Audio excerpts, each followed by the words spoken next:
So after Jesus was arrested, everyone abandoned him.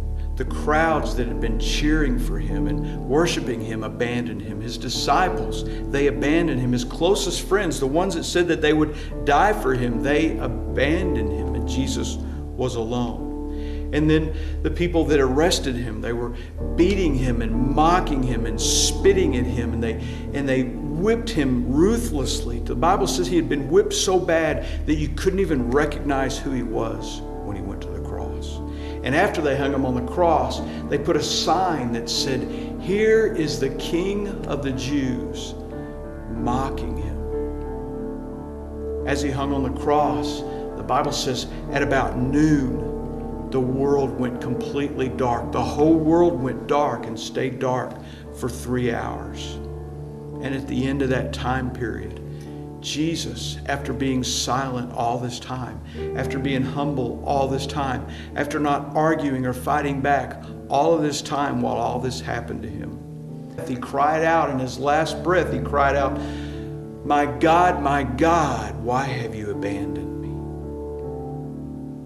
For the first time ever, Jesus was separated from the Father by sin, by the curse. He took on, the Bible says, the curse of the world on his shoulders for us.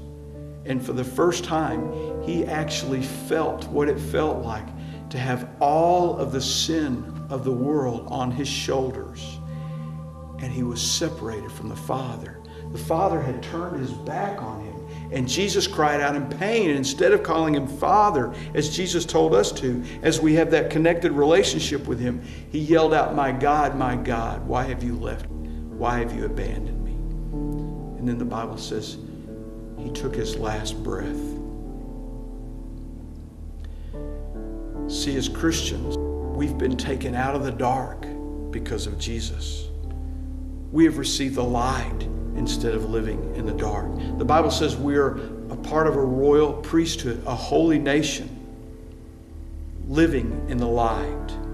And as Christians, sometimes as we struggle with situational pain in our life, we tend to run away from God instead of running to God. And what happens is then as we end up sinning and living our lives away from God, and we end up being in the dark, we take back on us the curse that comes, the feeling of the curse that comes from being separated from God. But see, God turned his back on Jesus because Jesus had taken all of our sin on him for just a short period of time. But because of what Jesus says, the Bible says God will never turn his back on us. He will never forsake us. He will never leave us. So when you feel like you're living in the dark, when you feel like you're separated from God, God hasn't turned away from you. You've turned away from him. So just like the story of the prodigal son, all you have to do to reconnect with God and to get back into that light is turn to him, because he's waiting. And the Bible says when we turn to him, he runs back to us. Isn't that awesome? And we can always live in the light as long as we focus on our relationship with the Father. Thanks to Jesus Christ.